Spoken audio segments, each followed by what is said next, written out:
The range of characters in Disney Epic Mickey is pretty darn broad. Everything from the earliest black and white characters up until about the late 60s. I didn't want to get much more modern with anything than that.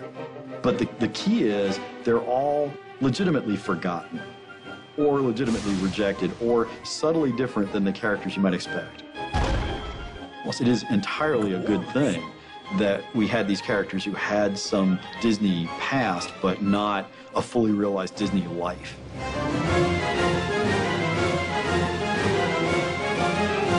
Deciding what to include in the game was really kind of nightmarish.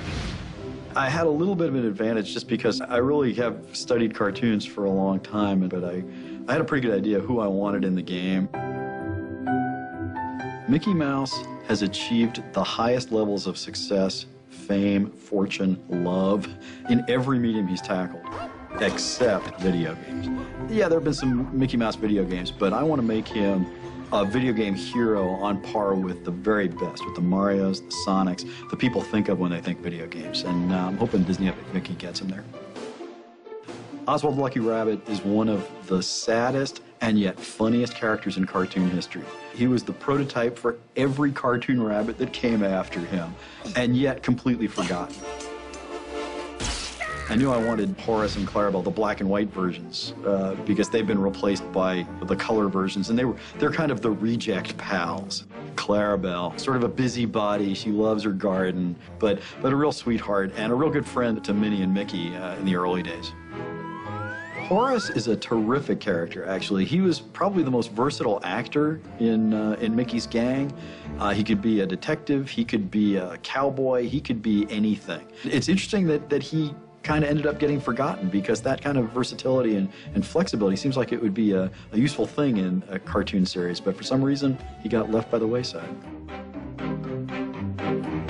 I think one of the characters we've had the most fun with was the character of Pete. And in fact, in the game, Pete has many incarnations. I call it the League of Petes. So around every corner, there's another Pete in a different costume. You know, oh my gosh, this time I'm dressed up as a little Dutch girl, like a Small World doll, oh my gosh. So he's always sort of humiliated by all the costumes that he has to wear. You know, Mickey, basically, by the end of the game, I'm hoping Mickey and the player are going, another Pete?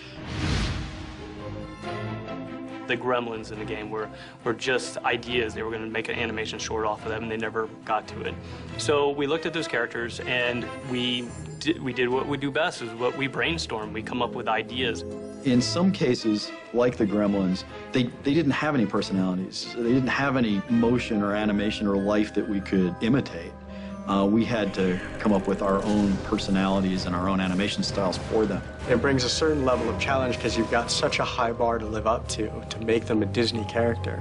But I think the animators had done a great job at exploring all of the other Disney characters, that they kind of got it in their heads as to how we can make these characters fit in a Disney world that have never been there before. The most satisfying thing about working with lost characters and forgotten characters is remembering them and knowing that you're at least a small part of bringing them back into the public consciousness. All these characters are worthy of the love and affection of audiences. There's a little fictional thing in the game about the importance of hearts. When a character is loved by audiences and successful in cartoon, their little cartoon heart beats in their chest, right? And when they're forgotten, that heart just sort of fizzles and disappears, and then they themselves disappear and appear in the wasteland. And so the one thing that no character in Wasteland has is a heart. I get this picture when I think about Gus and old black and white Horace and the Mad Doctor, and I just feel in this weird sort of way that I'm giving them their hearts back. Their hearts are going to appear in their chests again, and they're going to pop back into the real world, and people out here are going to love them again.